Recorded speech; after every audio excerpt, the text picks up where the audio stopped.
Good morning, everybody, and welcome to Weekly Wake Up. As you know, this is our weekly opportunity to check in with employees, to really talk about the things that are going on in your world. In previous weeks, we've been talking about the vaccinations. I do want to say that things are looking up in BVSD right now.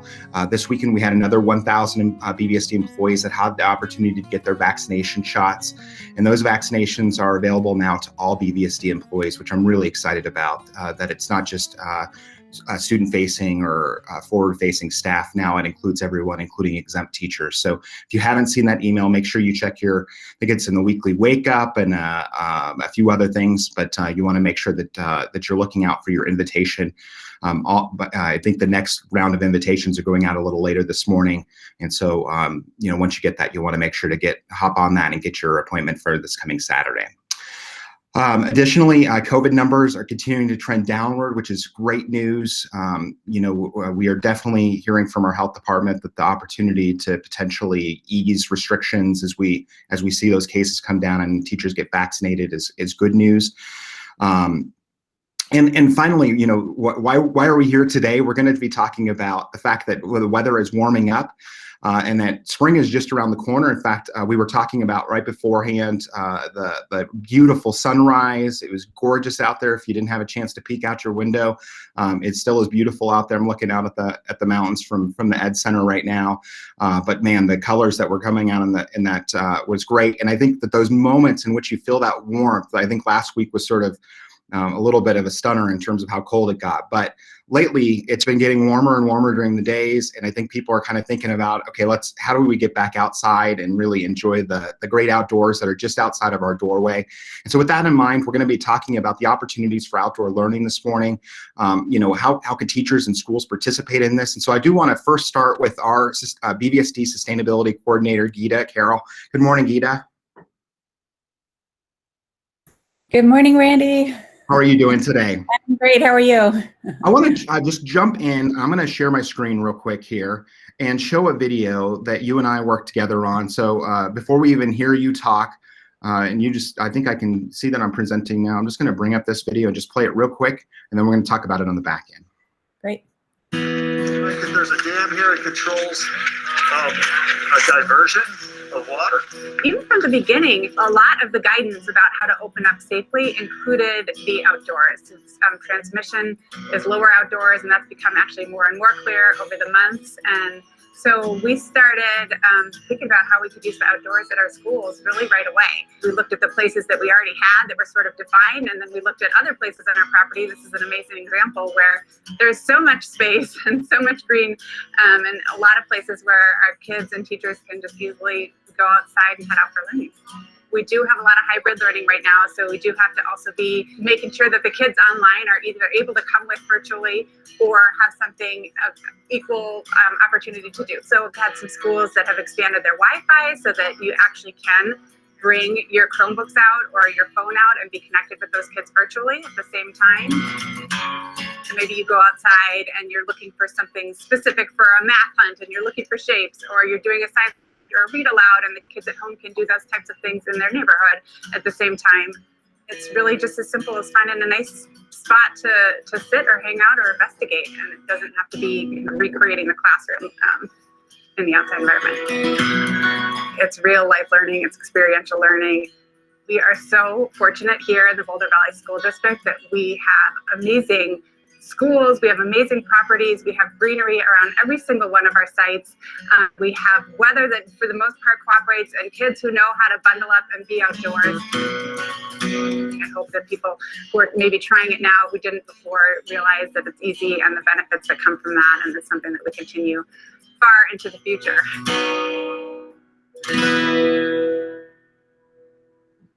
Well, I think Geeta did a great job on that. I'm going to stop sharing my screen real quick here.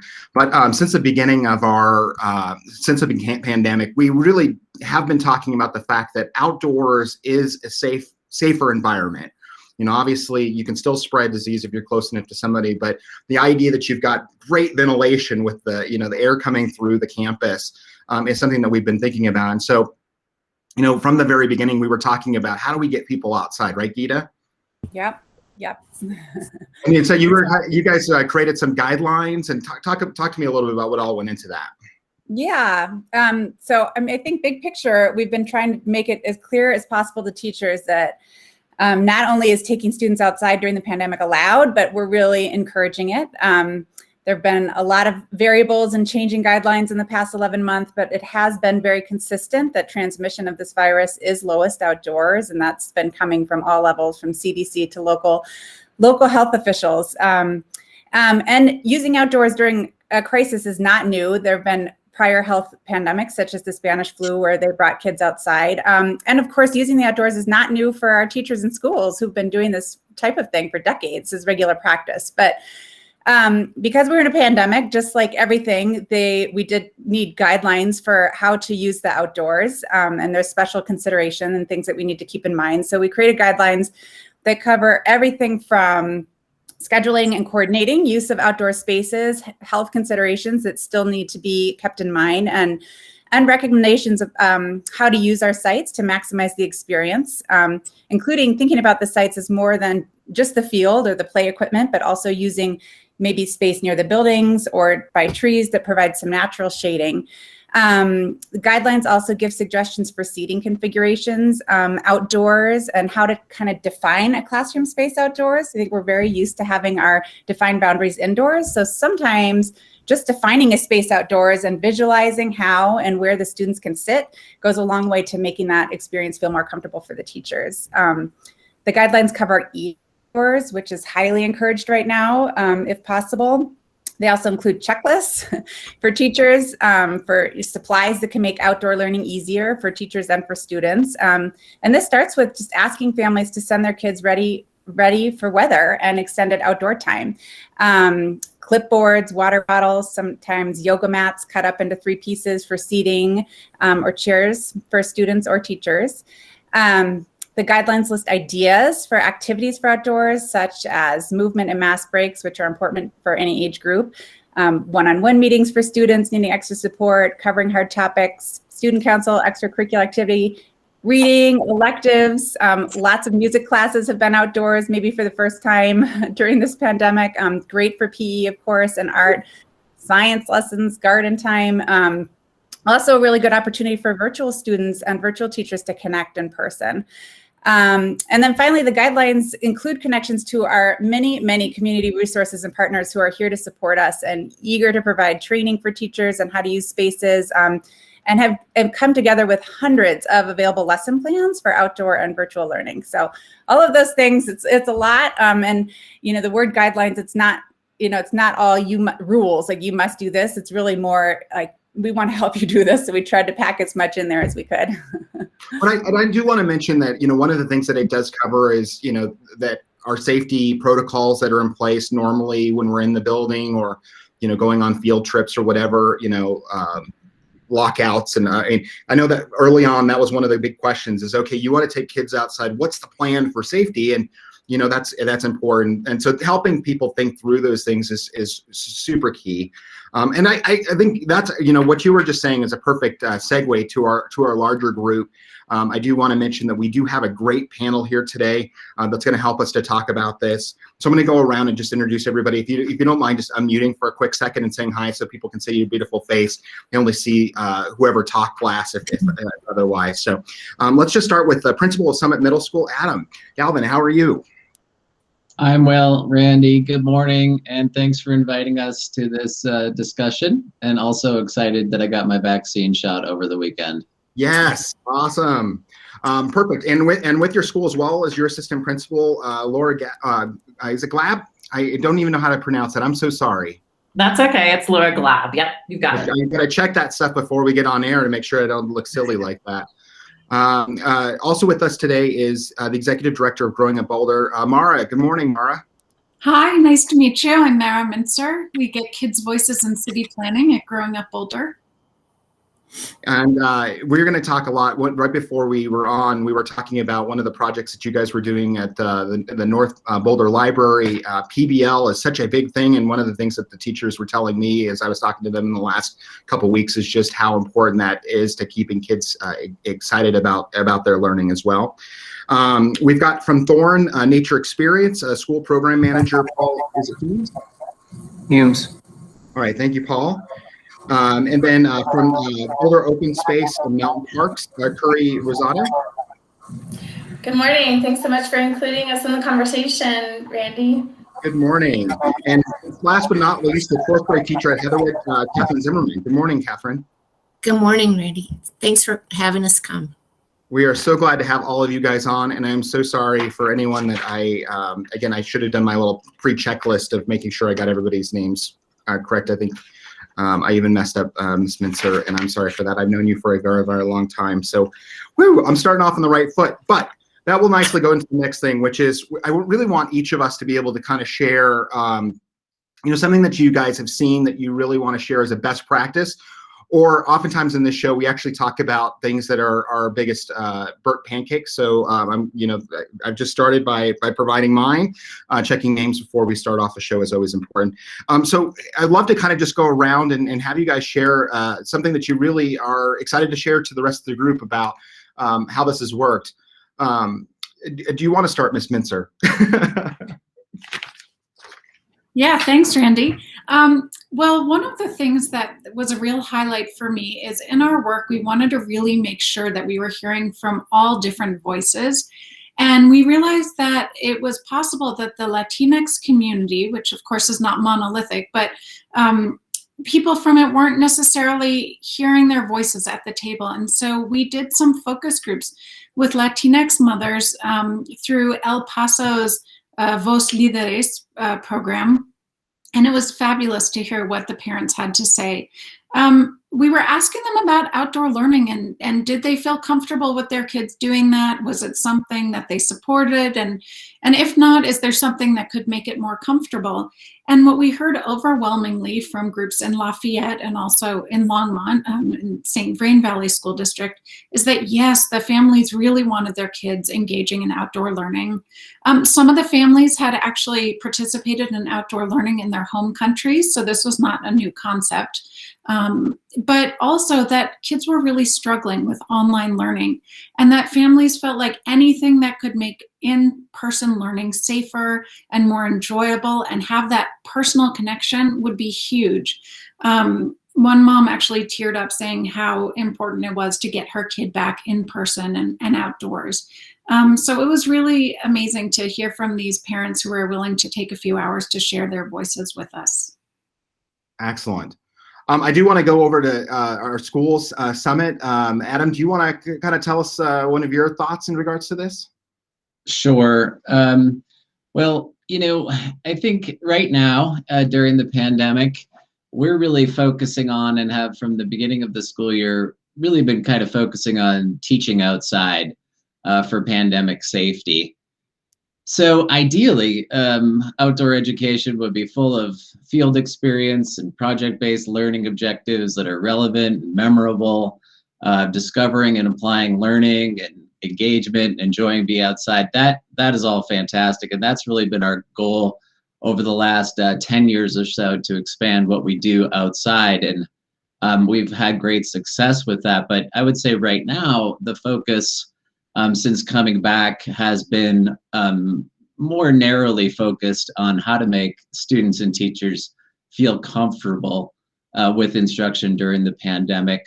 So big picture, we started outdoor learning very early back in August when we started bringing students to campus just for outdoor meetups.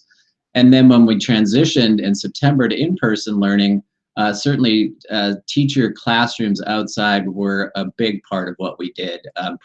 Almost all of our teachers were teaching outside. And now they're all a little bit more comfortable teaching inside. So it's certainly a progression. These days we have school 3 days a week, and on those days, students are outside a lot. They transition in between classes 7 times a day outside. They're outside for lunch, they're outside for nutrition break.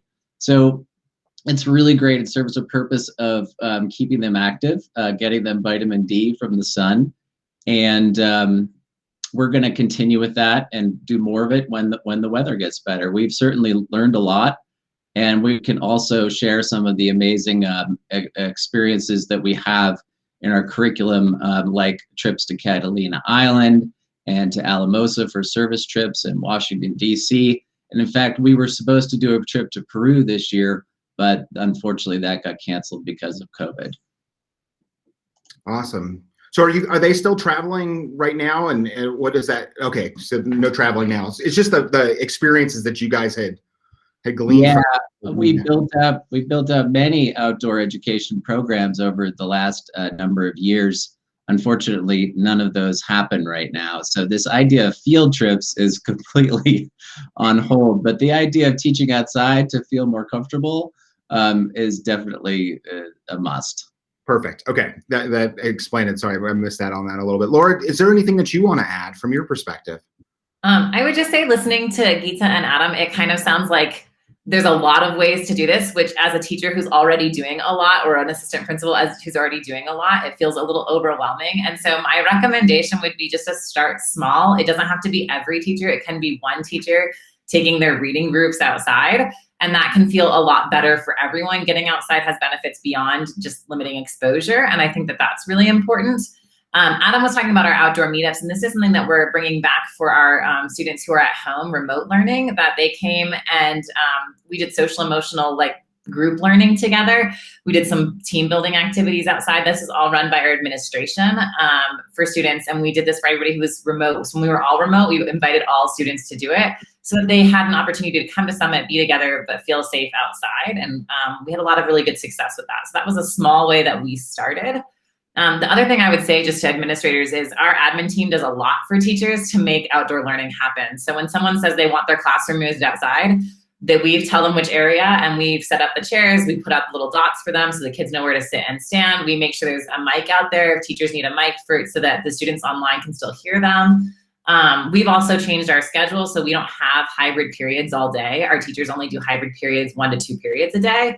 So they have some periods that are fully kids in person. Those are really great to take outside because you don't have to have the whole computer set up out there. So those are some of the things, like we've moved rolling whiteboards to make it so it's really easy. So a teacher can show up and feel like their classroom is outside, not that they just have to show up and move their classroom outside.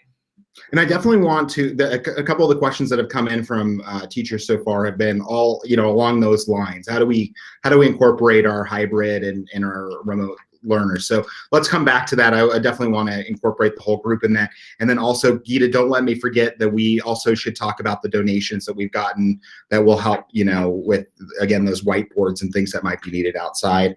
I do want to make sure that we keep going around. Catherine Zimmerman, how has this looked for you, and any best practices or big fat first pancakes that you want to talk about? Oh, and you're muted right now. I don't think we've had any burnt pancakes. I've had the pleasure of working with Open Space in Mountain Park with Curry Rosado and Mara Mincer with Growing Up Boulder. And I would highly recommend it to any teacher out there. They are the most organized and cooperative, flexible group I have ever, both of them together just work beautifully. They set up, we're fortunate, I'm at Heatherwood, and so we're fortunate to have land around us and open space. And so we were able to set up a field trip, actual field trip, where they could walk. And we took small groups, and I'm teaching online. So I had my class coming a different day, but I met the in-person kids and helped get them over to the site. And Open Space set up these beautiful stations for the kids to learn about prairie dogs and lichen and the animals and do some reflection. And they also created a notebook for them. It was just like being in school. It felt so freeing, and the kids loved it. In fact, we're going to do it again in March with Open Space on another piece of land, and they're working on the kids' perspective on how to use open space. And we're also incorporating our indigenous studies that we do at Heatherwood. And so it's been it's just, I just can't say enough about growing up Boulder and open space mountain parks. They're just two amazing groups, and they blend really well together. They support each other, and communication's good, and resources are endless. They're just, I can't say enough. Awesome. Well, I think that's a perfect segue. We probably should have Curry talk real quick here about, we are very lucky here to have so many amazing parks within a stone's throw of our schools. And no better reason than right now to go out, and use these parks, right? But I mean, you're hoping that this is something that they do all the time, but what would you want to say? Great. Well, thanks. Well, first of all, Kathy, thank you for such kind words. It's been a pleasure, and back at you. Incredible to work with you. And I also just want to start by saying thanks to the community that's listening or will be listening today. I thank you for trying. I mean, Laura mentioned it. It can feel scary, but just getting outside to experience nature and the fresh air is important. And at the City of Boulder, as education supervisor at the City of Boulder's Open Space and Mountain Parks Department, that's what our education and outreach team does. We work to connect children to nature for all the benefits that we've talked about today. And we do that through working with schools, like BVSD schools, which are part of our neighborhoods. And Kathy mentioned program that has worked really well this year. All schools don't have that benefit of having open space or a park right next to them. And so we are just encouraging by providing resources on our website. We have educational activities for download that you're welcome to download and help support that experience outside as your students are looking for shapes or experiencing the health and wellness benefits of nature, or learning about animals or trees that live in and around your schoolyard and the neighborhood. We just encourage you to get out there. We're here to support you. A phone call away, resources on our website are there for you, because that connection to nature, that experience and that curiosity that builds just right outside the school door is really the beginning of a lifetime connection with nature. And that's what we're all about. So working with Heatherwood has been incredible. Also, the opportunity to co-create a virtual field trip with many BVSD teachers this year. Again, available on our website at osmp.org. But that opportunity to work closely with you to make sure that we're co-creating curriculum that supports the learning experiences and academic support for students, but also that time outside and those lifelong benefits. And I couldn't have asked for a better setup for Paul, who's last but not least here, because essentially the mission of Thorn, and I don't want to mess this up, but the mission of Thorn is really to get kids connected to nature, right? And when you think about, the idea of kids, whether it's during class or after school or whatever, going out there and using, whatever's in their neighborhood, that's exactly right up what you guys have been trying to do, right? Yeah, absolutely. I think, creating that emotional connection to nature is really important, but I can even distill that down to their local area. It's found when kids get outside in their neighborhoods, at their schoolyards, in their backyards. When you ask them, what is nature, as opposed to saying, oh, it's Rocky Mountain or it's the Himalayas, which is a common thing. It starts to say, oh, it's that little patch behind my schoolyard where we built a fairyland and I got to write a story about it. And so we really try to just create that emotional connection to place.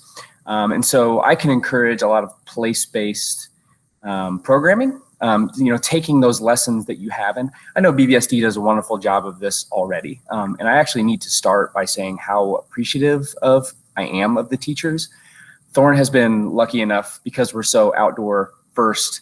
We've been working with kids since last summer. So we did outdoor programming throughout the summer, really got our feet wet with what that looked like. And then come August, we started nature learning pods here in Lafayette, which is where I'm at right now, why I look like I'm at an auditorium, because I am. We had 5 different pods, and I got to see about 15 different BVSD classrooms virtually while everyone was doing virtual models.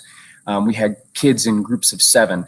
And so the idea there was the kids would come to us, be able to safely be indoors to do their online learning, and then we would take them outside.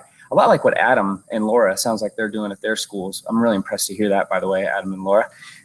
So they would go outside and, play in the area surrounding where we are. And we've seen a lot of benefit to having that kind of door open policy where they could do their learning and then go outside. They, just physically being able to have that break was huge for them, to be able to move around, because sitting at their desks on the computers for a long time, we really started to see them hit a wall, right? And then they weren't interested anymore. And as educators, we all know that you got to have that interest first to be able to retain anything. And so what we saw was if they could go outside, play a little bit, talk with their friends from a distance, they could come back, sit back down, and be a lot more interested to retain that information. And that has been huge. So yeah, I would just encourage using that outdoor space to kind of re-engage the students. And then what I also saw that I think really benefited the things they were turning in. What I see still is they write a paper and then they take a picture on Seesaw and then they send it in. Well, a lot of the things they were writing about, a lot of the things they were taking pictures of, were things they found outside and they got excited about, and then they could come back and really engage with that. So that's the angle Thorne's coming from right now. I will also want to throw out a resource to all of the teachers out there through the e-movement. If you go to emovement.org, any organization in this area like Thorne that's participating in the e-movement has created virtual resources, but they're not really meant for you to just sit and take in. They're kind of all directed towards, here's some information, now go out and apply it. And so if you're a teacher looking for some extra resources, go to emovement.org, type the, whether it be math, science, whatever lesson you're trying to by grade level, and you're going to find some stuff that's going to help you to get out to your school yard or, to the kids' yards while they're at home and be able to engage in that information. So thanks for having me. No, absolutely. And I'll just bridge into something else that I'm aware of. You guys have, and I think Sanchez is a great example of this, really worked to help with the connection between school. I know the parks in that area, there was sort of an area right along the school there that you guys turned into a nature play area. And I think the same thing was true as we went into this pandemic, that you were looking at, how can we add some additional learning areas? Sometimes and we're going to talk in just a second about, again, how do we do this in any weather? How do we do this in, when it's cold outside, et cetera? But the idea of having a shelter or, the right area to bring kids around in is important too. And you guys have been helping with that. Yeah, it's no joke that I think Laura said it. You just can't do it. You got to start small. Our organization really did focus on Lafayette with the Latinx low-income population because we knew that they were going to be struggling the most. And because of that, we had students who would come and maybe when it snowed weren't wearing boots or didn't have gloves. And so Thorne has done a lot to get ourselves supplied. And I hope BVSD is able to support teachers with that. If you start to see gloves or kids who are coming without gloves and whatnot, I think that's going to really help reduce the barrier because you don't have to encourage kids to play and to get outside, but you do. But the adult's role is really to kind of reduce those barriers, and physical barriers are huge. For the Sanchez, I'm having a thought. Before COVID, we created some lessons out at that Discovery Zone, and I'd encourage anybody to go check it out. It's about a football field and a half of nature play area. We designed some lessons where we cut rope into 10-foot increments and gave the kids a map and then have them go out in pairs and measure, right? So you can use math out in nature, learn about measurement and guess and check. And so there's a lot of areas that you can kind of apply some of those lessons you're going to do anyways and just go outside and kind of retrofit them for the natural area. And nothing better than going out and, pretending like you're an explorer. Just what you're imagining. I always think about, I don't know why, but with Thorne, my first thought was always The Sandlot, that movie, where these kids. I would say that's an honor. Yeah. Be associated with that because that's exactly what it is. Get outside. Like they found some spot that's essentially just a vacant lot, and they turn it into like their home run derby place. It's a stadium for them, and I think that's what we hope for, is that kids use their imagination and get out. So. Yeah, I'm sure anybody on this panel has memories of their own childhood. I think there's a question on that script that you had about our personal goals for outdoor learning. And mine is, I have great memories of being outside in my fort that I built with my friends. And I'm just trying to give that to my daughter, to give that to the kids in our community so that they can form those, the beast was the dog, right? Like that was just the dog. But for a kid, that thing was huge and massive. And like how fun of a memory to have those ourselves, Totally. I appreciate you bringing that up. We'll definitely come back, and I'm sure you have even more to share on that note. Geeta, that does make me think about coming back to the donation thing. We're well aware that not every school has got a setup to go do this, nor do we need a lot to do this either. I do want to say that out loud as well. Yes. So again, with the partners, I mean, we're just so lucky in this community. So for clothes, I know one thing schools have been doing is using the extra clothes that they have in their lost and found, and having that available for students. And there's organizations such as Precious Child that have extra clothing that some of our schools have been working with. Another great example for supplies is that the City of Boulder's hard to recycle materials, CHARM, has been collecting for the past month plus and will continue throughout the year secondhand supplies donated by our community to help support outdoor learning for our teachers. So our warehouse team has been going to CHARM every week to pick up the items, and teachers are now encouraged, any BVSD teacher, to come look at the supplies. They're in the surplus area on Mondays, or you can call the warehouse to make an appointment or ask them what's there, and they can bring the supplies to you. So I was there, I think 2 weeks ago, and there were wagons, tons of yoga mats, large pads of paper, easel stands, stools, tarps, whiteboards, and it's there for the taking, open for our teachers. And these are things that we know can make it a little easier to be outside. And I do want to mention before we go too much further that we are accepting questions. Let me go and bring up that slide real quick here if I can get my computer to work right. Sure, it's going to share. Okay, so as you guys know, with Weekly Wake Up, we always accept questions at bit.ly. That's bit.ly/BVSD Wake Up. And so feel free throughout this whole deal to just let us know if you've got a question. To that extent, I do want to mention we did get a couple, and this is right along the lines of what I thought we might hear about. I'll read both of these out. Let's see here. Your guidance for high flex teachers. Most of the students are in the classroom. However, I have a few online, like to go outside, but don't think the technology will reach. Another one wrote, how do you coordinate doing outdoor classes when we're doing both of those things, outdoor and indoor learning? How do you manage Revis computers, etc.? Is anybody in that specific position? And I know Geeta in her intro in that video kind of talked about the fact that some of our schools have been working to try to get Wi-Fi aligned right so that you can get it outside. But Laura, did you want to add to that? Yeah, so I think the easiest thing is when you're having students do work independently, which we all do almost every day. Like if the kids who are in the room can go outside, the kids who are at home can also go outside and write or do a math problem like we've all been talking about. I think that's the easiest system. Some of the more intricate things that we've done at Summit is we've definitely mic'd teachers up so that everyone can hear them outside and also through the computer. So the mic goes through the computer, through the sound, so the kids online can hear. We've also used our paraprofessionals. I know we've heard a lot about paraprofessionals being in the building, but actually we've used our paraprofessionals the other way so that they're online answering questions for the kids who are online, so that if we're outside, it's a little bit, and this is inside too, that there's kind of an adult there online with the kids who are online, which makes it a little bit easier for the teacher who's trying to manage either the kids outside or inside their classroom to do different things. So again, I think that my biggest advice is start small. It doesn't have to be your whole entire class is outside. It can be 15 minutes of kids reading or writing or working in a group, and the kids who are at home can be outside at the same time. And our parents have really appreciated it when we've told them to go outside. When we've said, hey, I know you're at home, but you have a backyard. Why don't you head outside? And I'd love to see what your space looks like. Because I think they want their kids outside too, but you can only fight so many battles. So those are the things that we've done to make it a little bit easier and rig systems up to make it so that the kids who are online have the same access to classes.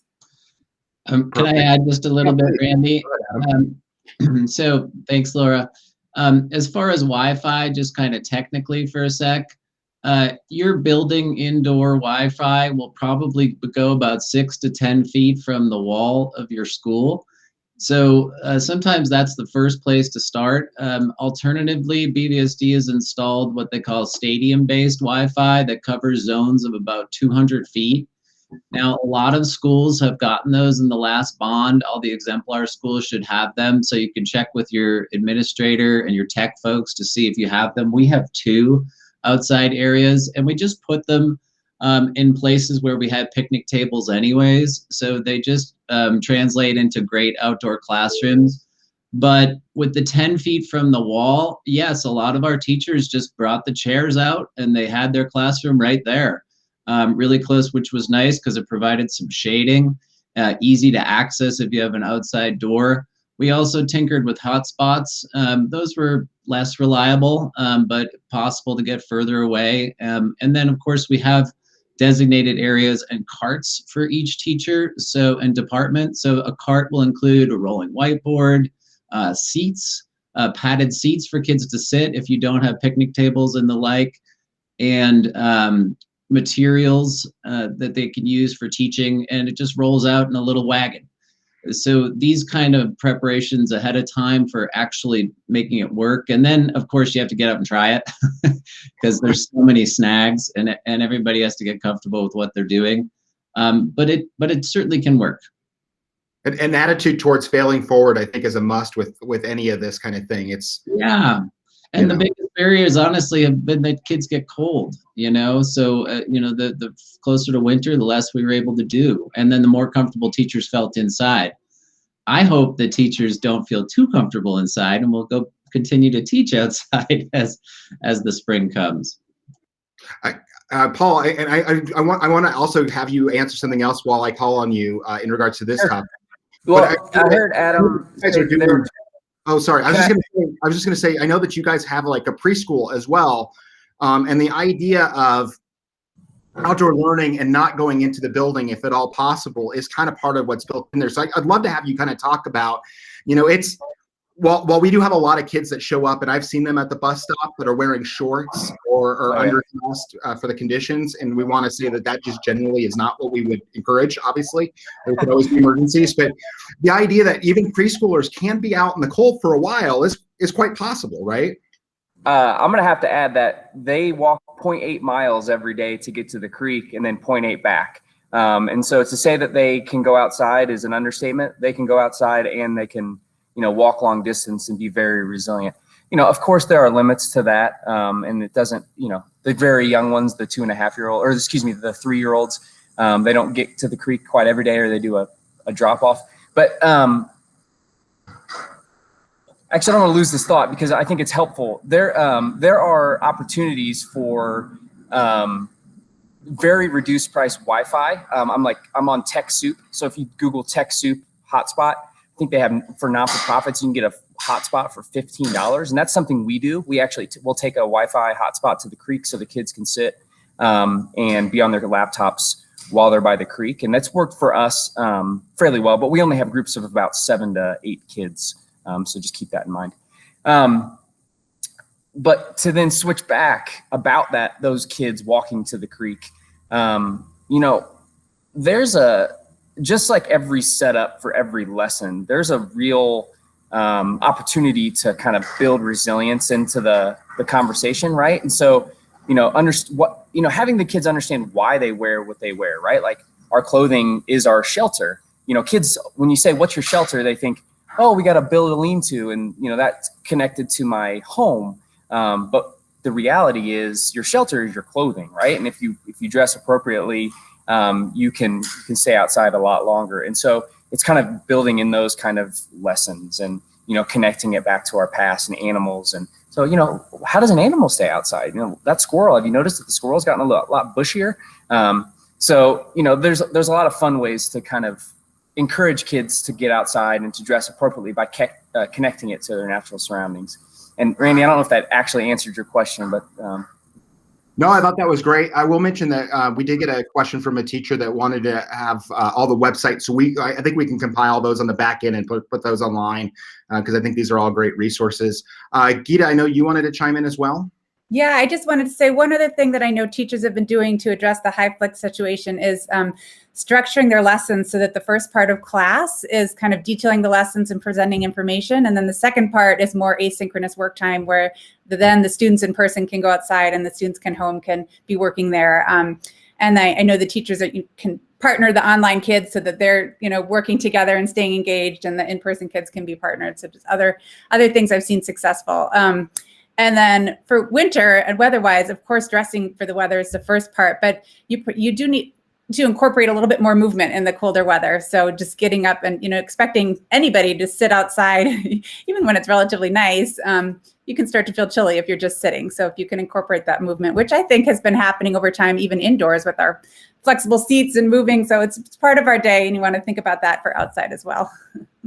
I do want to mention our early childhood folks, including Kim Blumen, are watching right now, and she did mention that for those that are preschool teachers, there are some regulations in regards to temperature and preschool kids. So just wanted to mention that as well for licensing or whatever. You don't want to get outside of the rules there, but certainly, again, these kids are super resilient and can do a whole lot. Let's see here. I want to keep moving on here. We talked about the weather. The idea that this is quite possible, I'd love to kind of talk about, examples that you've seen where you're like, wow, that's cool. The kinds of projects that people have outside and I'll just mention one that, I've been out to Ryan when they were first starting up, and they kind of roped off sections so that it was sort of clear. I think Gita might have mentioned this earlier on, but like if you can't imagine the space as a classroom, you might not use it. And so they're like their soccer field, they sort of like section these things off early on. I don't know that they still have those ropes up. And then right near the building, those were places that, again, were right inside the Wi-Fi. So they could, the classes could come out, the kids could come and work on their math. And so I think part of their exercise was really just sort of defining those spaces. And so they did that with some stanchions, essentially, like ropes ran between posts or whatever. But I'd love to hear from you guys in regards to other things that that have been cool practices that you want to share. Anybody want to join? Shout out. Adam, go ahead.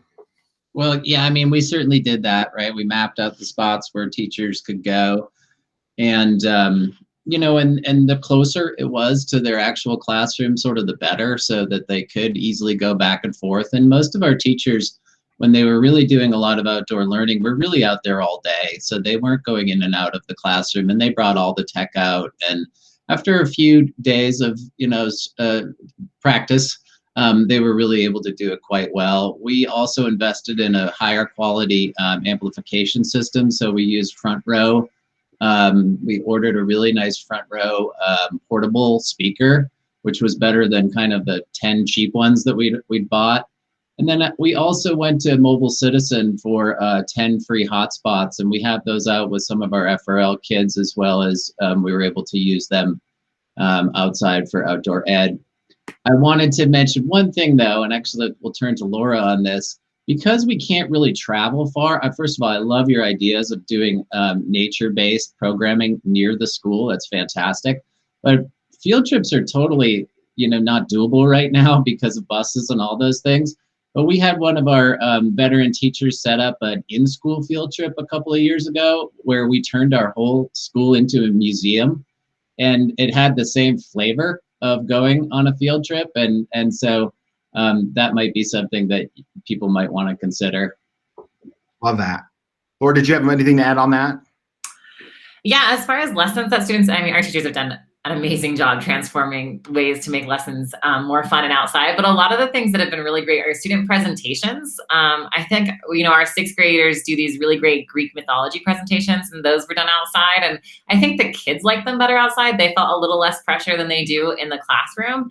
The other thing is I feel like they've kind of created more of a coffee shop atmosphere outside. Like, we have these common spaces that we have in our school that typically in the building we use for kids to kind of group and things like that. And when they were outside, students felt more comfortable working in groups and teachers felt more comfortable. And so that was something that got transferred outside that I wasn't like a huge transformation of the lesson, but I think it definitely made everyone feel better and people got to collaborate again. I think that they felt like they could get a little bit closer than 6 feet and work in partnerships. And so that was really great. So a lot of like script writing and play doing and that kind of stuff has happened outside at Summit. Mara, did you want to go? Yeah, so one of the things that we've been fortunate to do is both Gita and I have participated in Green Schoolyards National Outdoor Learning during COVID meetings. And so these are people from around the country who are getting together to problem solve around what would it look like to be doing outdoor learning. So we have people from Alaska, from Portland, Maine, from the South, really all weather conditions. And we've seen amazing examples of places that are very snowy and cold taking their learning outdoors and being successful in it. And again, a lot of it is about the expectations. So kids coming prepared, and then the schools having extra clothing on hand. And also just inculcating an attitude that we can do it, that we can actually really enjoy this and have this be a positive experience. And so I really encourage people, if they're curious, to look at some of that information and what is possible around the country. And while I've got you up, I would love to just sort of mention that again, right before the show, we were kind of talking about, I'd been talking to a teacher at Crestview about the fact that, when you have these, they weren't sure that PBL was going to be possible during the pandemic. It just sounded like way too overwhelming. And then what she said was that really she found out that it's necessary because the way that it really gets the kids excited. You want to keep that engagement, especially when we were online.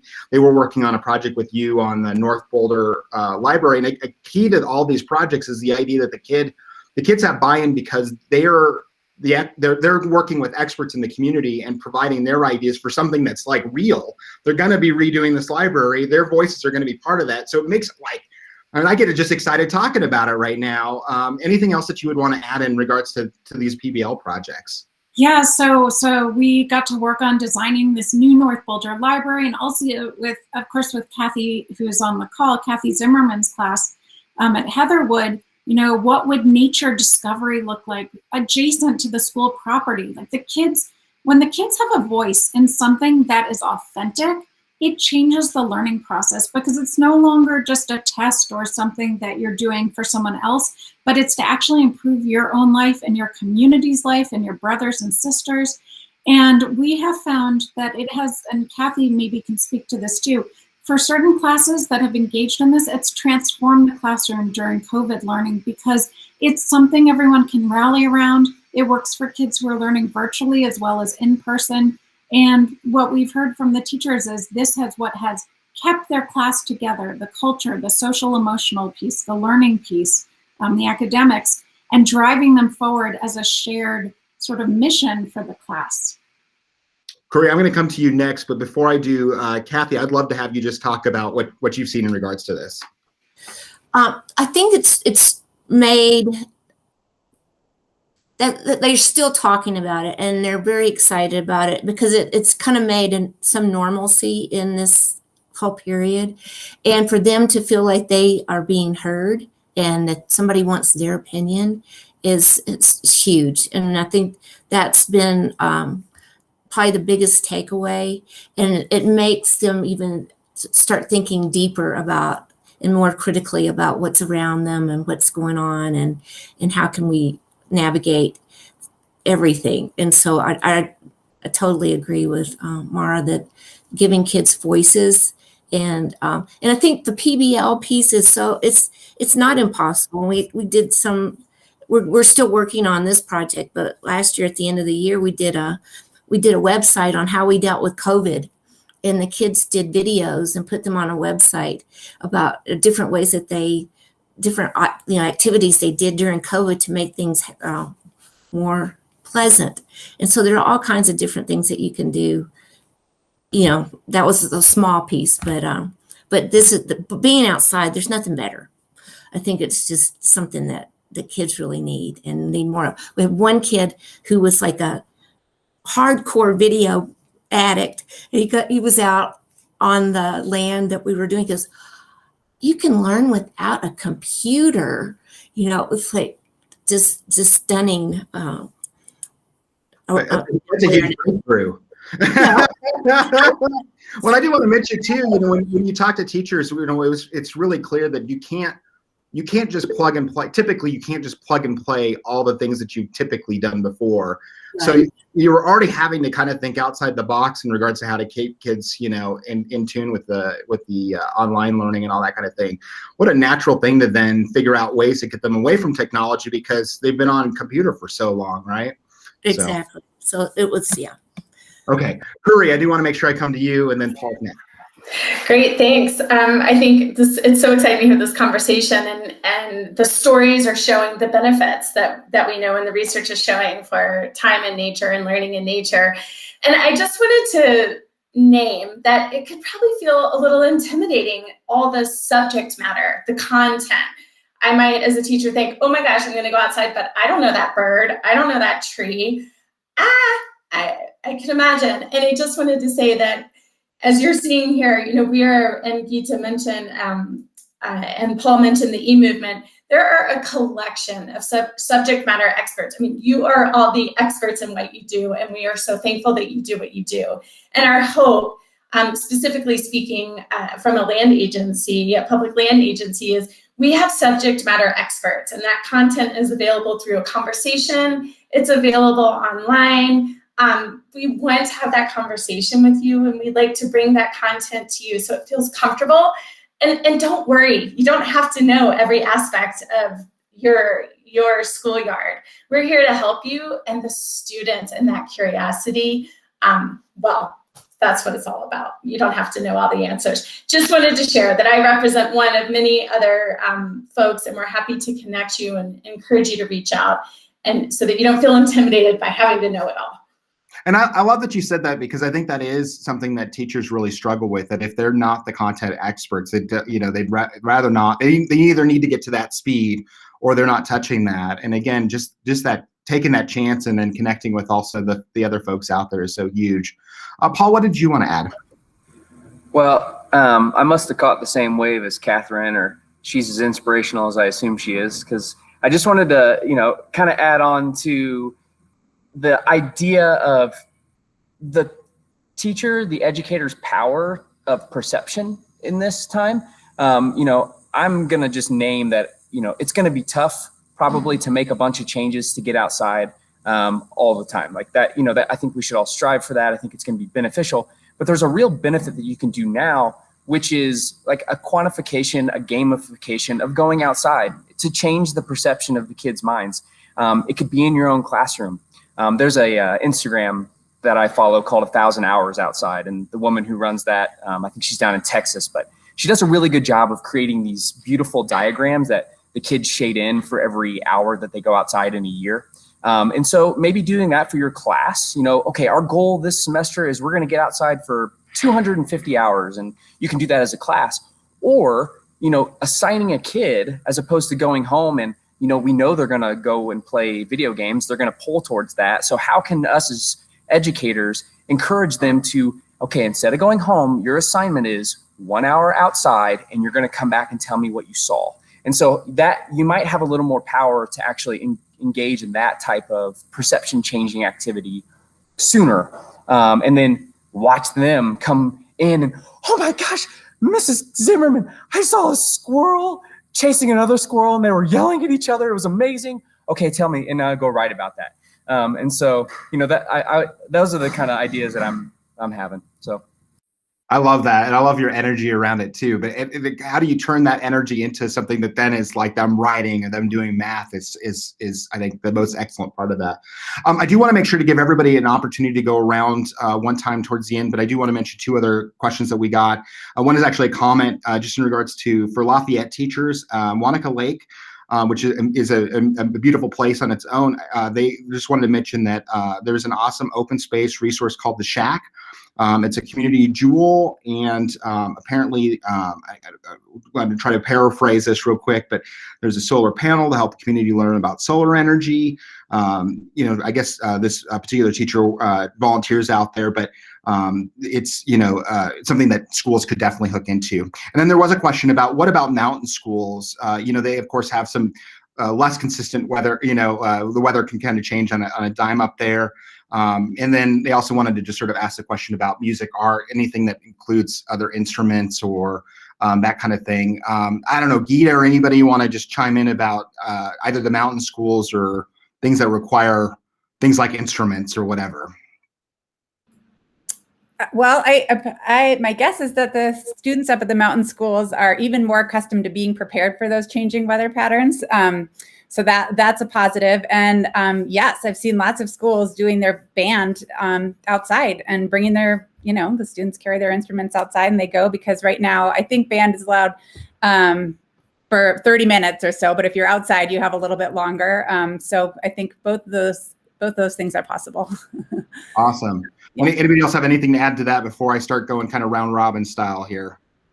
Okay, not seeing any hands. I'll just go ahead and start around with Kathy. Any last words of wisdom that you want to share? As I'm listening to people talking about curriculum, I know that Growing Up Boulder and the Open Space are really helpful in helping you creatively connect curriculum to whatever they're doing. And so just go for it, and it will grow. And do start small. You don't have to start huge, but it's worth it. The kids really love it. Thank you for that. Adam.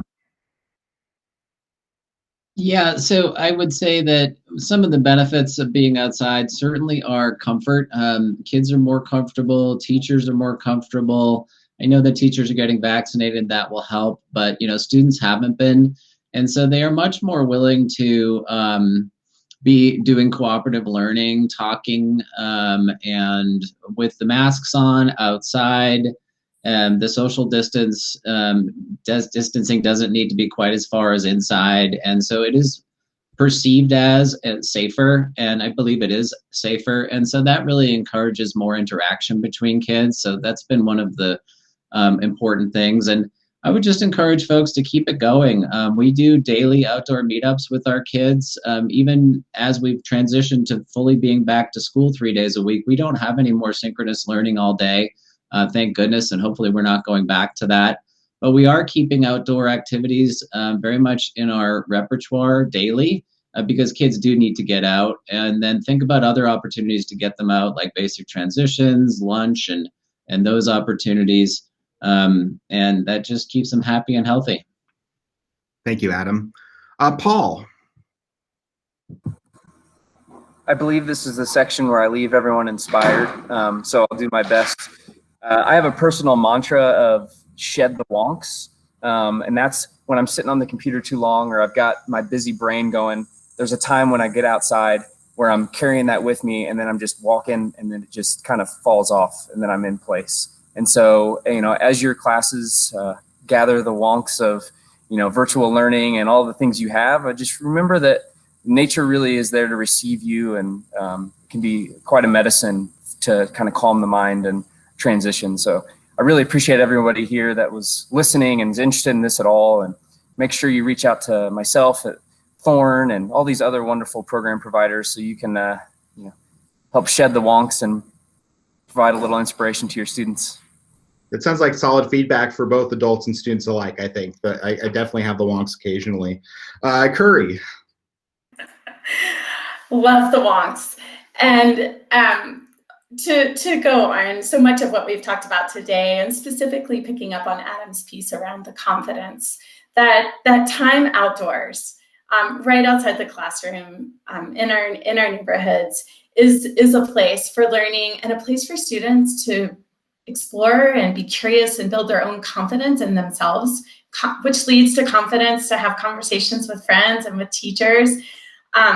It's really foundational for their confidence in other outdoor places. And so thank you for trying it, and know that you're not alone. We all use each other as experts to share resources and learn from each other, and we're here to do that with the whole BVSD community. So thank you so much, and get outdoors. Awesome. Mara, I keep messing it up. I'm so sorry. Don't worry, it's a hard one. I just wanted to say, I hope that what we're experimenting with, what we're trying right now in terms of getting outdoors during COVID times, and we know it's so much safer and good for our kids, I hope we keep doing that even after the pandemic is more under control. There's a beautiful benefits wheel that's been created by the Cities Connecting Children to Nature Network, and it shows all the benefits of learning outdoors. And I really hope we can take that away with us as a silver lining of this really tough time. So that's what I want to leave everyone with, is that try it out now, play around with it, experiment, do what we say to our kids about using the growth mindset, and then let's keep doing this even after COVID is under control. Agreed. Geeta, do you want to bring us to the conclusion here? Sure, thank you. So I just have a few specific resources. I think Laura mentioned classroom monitors, and we do know that something that helps the schools that have been most successful using the outdoors is to have kind of those extra floaters. So whether they're in the classroom, or you could use your floaters for outdoors, so that, you know, if a kid has to go to the bathroom or something, there can be somebody who can help move them, or if the teacher needs a break. So that can be a good resource. And we learned this summer that Google Maps, you can find your school and then layer on parks. So I'm so glad that the person from Lafayette commented about that resource nearby, but you can use its Google to see what areas are right nearby within walking distance, and you can see the parks and what amenities they have, like benches or Wi-Fi. So that's another great resource. And please let us know, please reach out. If there's something that you know that would help make this easier for you, reach out to us. We want to help.